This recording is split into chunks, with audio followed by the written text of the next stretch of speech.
ఇప్పుడే మనం చూసుకున్నట్లయితే ఏపీలో ఇటీవల కాలంలో చూసుకుంటే ఎక్కువ మంది పిల్లల్ని కనాలి పిల్లల్ని కనాలి అంటూనే ఒక పక్కన ఆడపిల్ల పుడితే డబ్బులైతే ఇస్తామని చెప్పేసి స్వచ్ఛందంగా ఎంపీలు అయితే ముందుకు వస్తూ ఉన్నారన్నమాట. మనకి విజయనగరం పార్లమెంటు పరిధిలోని 7 నియోజకవర్గాల్లో ఎవరికైనా మూడో సంతానంగా ఆడబిడ్డ పుడితే 50,000 ఆర్థిక సాయం అందజేస్తామని ఏపీ కలిశెట్టి అప్పలనాయుడు అయితే ప్రకటించారు. అంతర్జాతీయ మహిళా దినోత్సవం సందర్భంగా జరిగిన కార్యక్రమంలో ఆయన మాట్లాడారన్నమాట.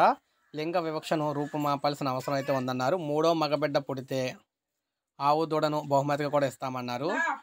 వీటిని తన పదవీ కాలంతో సంబంధం లేకుండా అమలు చేస్తానని వెల్లడించారు. జన్మనిచ్చిన తల్లి, సోదరీమణులు, అర్ధాంగి తనకు ఎంతో ప్రేరణ కలిగించారని చెప్పారు. అక్షరాలు నేర్పిన ఉపాధ్యాయుని నుంచి తాను జన్మనిచ్చిన కుమార్తె నుంచి కూడా ఎన్నో అంశాలు అయితే నేర్చుకున్నానని చెప్పారు.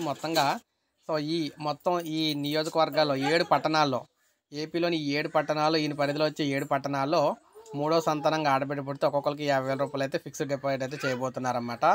అయితే రాష్ట్ర వ్యాప్తంగా చంద్రబాబు పిలుపు మేరకు రాష్ట్రంలో అందరూ ఎంపీలు కూడా ఆయా నియోజకవర్గాల పరిధిలో అందరికీ కూడా ఇటువంటి పథకం అమలు చేస్తే బాగుంటుందని చెప్పేసి చెప్తున్నారు.